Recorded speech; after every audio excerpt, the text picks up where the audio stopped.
Right, now that I have a character that could run around and stomp on stuff, and the first thing I want to do is improve the way I load the sounds for the player.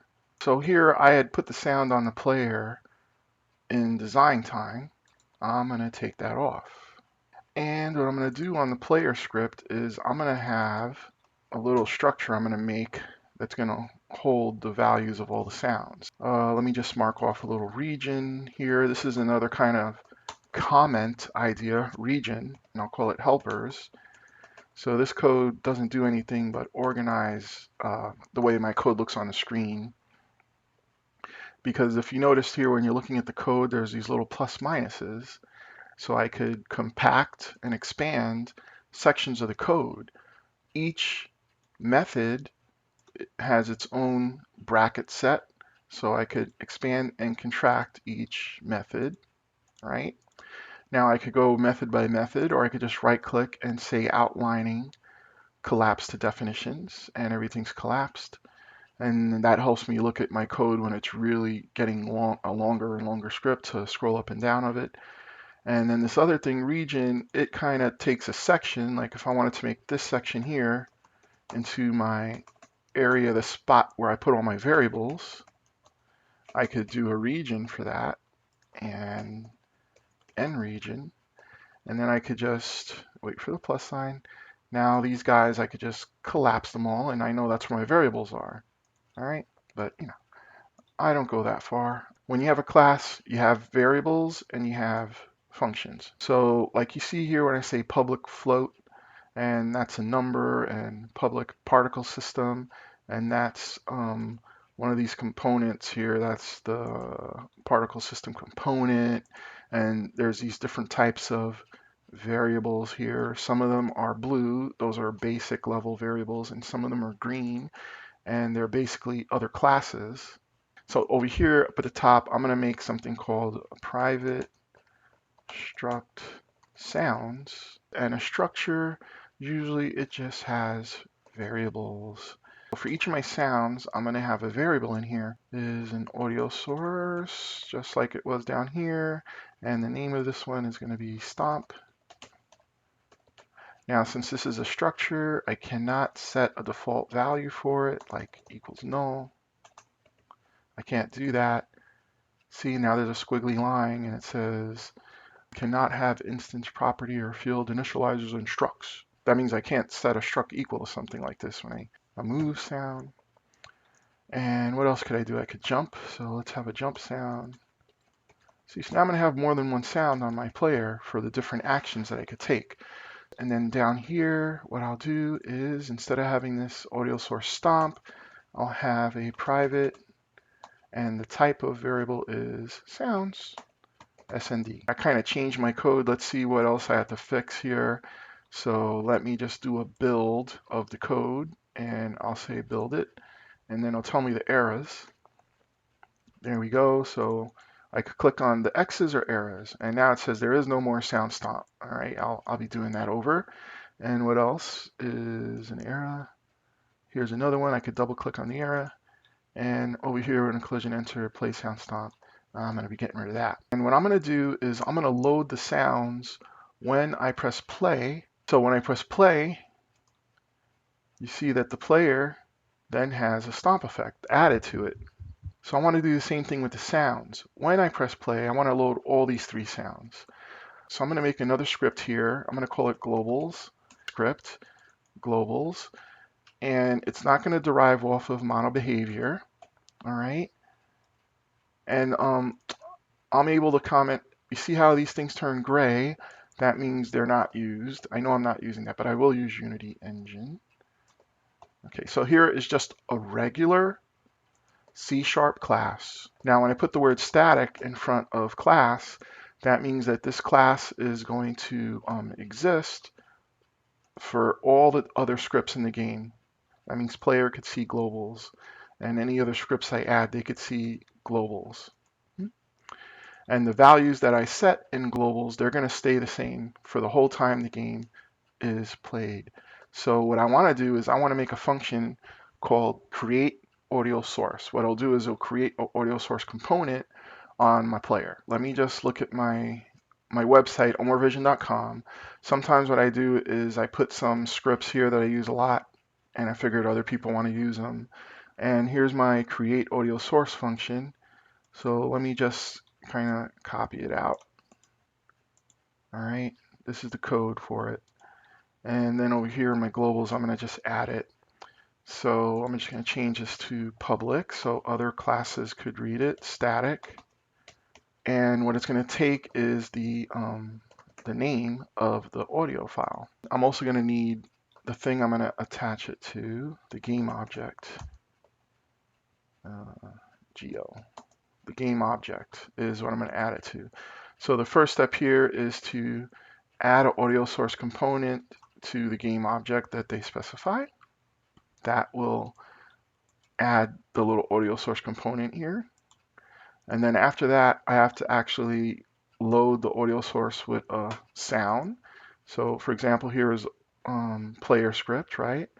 And if I add a audio source component, which should be here, audio source, you'll see that I have an audio source, but there's no sound loaded. So that's the second part I'm doing here in the script, is loading a sound clip.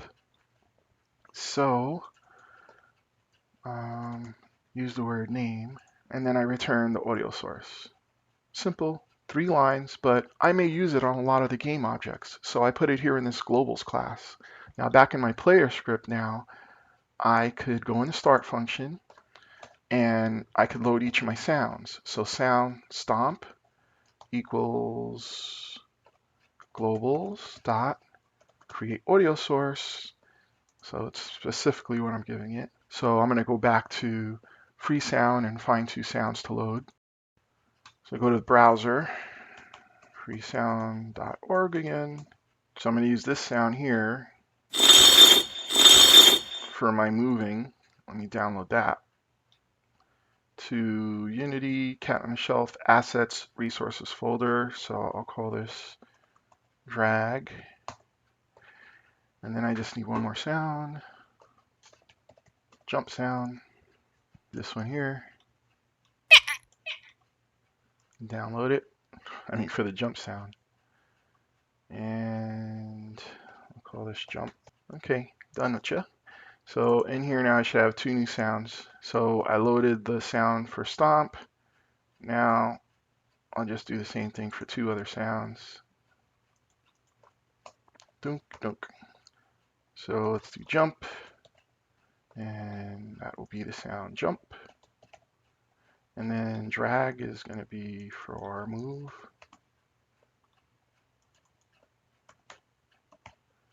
So when I hit the floor, I'm going to play the sound dot stomp dot play.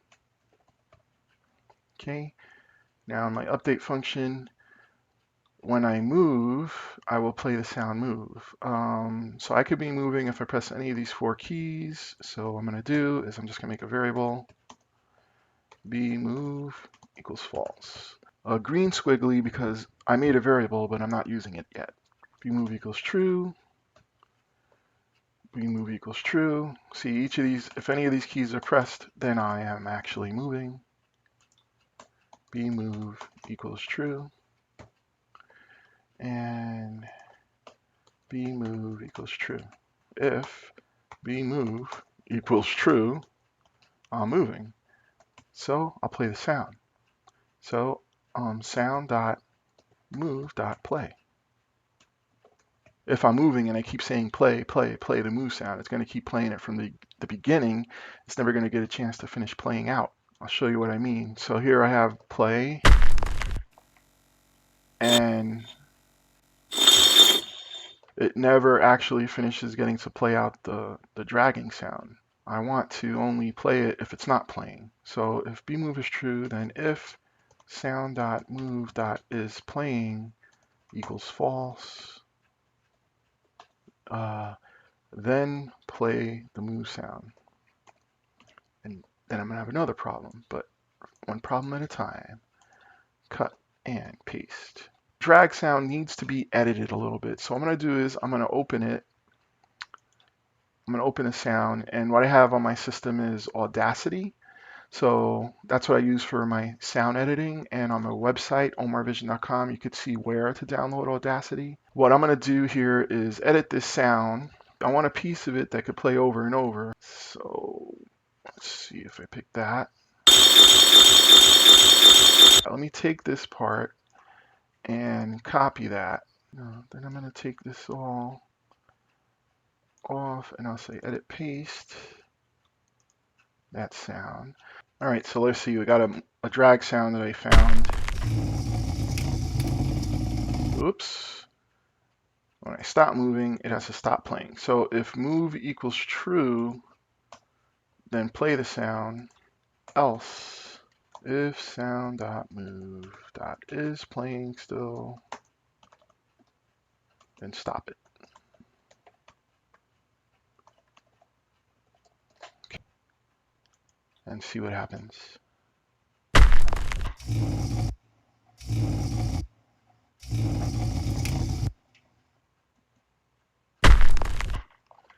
All right, so now we just have to have the jump sound. So we loaded the jump sound here, and we're gonna, here when we do the jump, we'll do the jump sound. So sound.jump.play.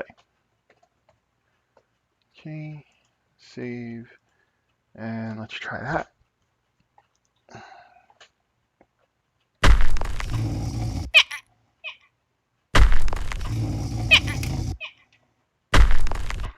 Oh, listen to this. Now, I was moving.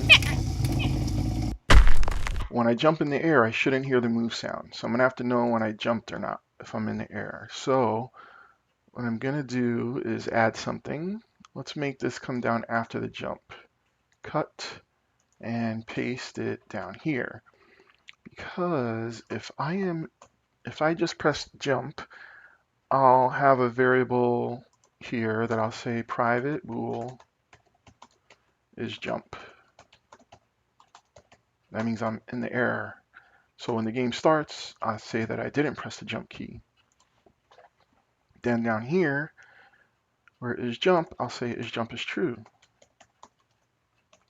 Okay, now when am I not going to be jumping anymore is when I land and touch something. So that's here, on collision enter. Then is jump is false again.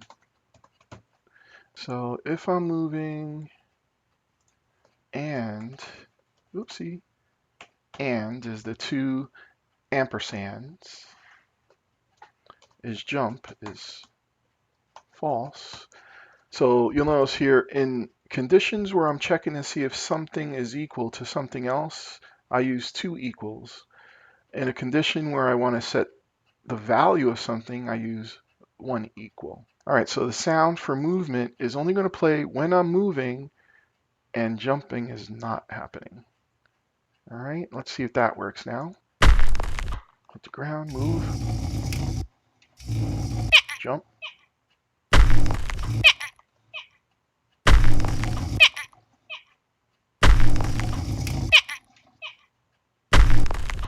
All right, so things are coming together. I added nice sound. So just another pointer here is that I had to make a folder and name it resources for anything that I wanted to load during runtime. Because the function here, the create audio source, it's resources.load. That class resources, it looks to a folder called resources. Now, of course, they could be in the resources folder, and I could make a subfolder. And then over here where the name is, I'll just have to append on the subfolder name with the name, to get the file if I wanted to organize them. All right, so now I got my movement and sounds. And next thing I think I'll add is something to stomp on.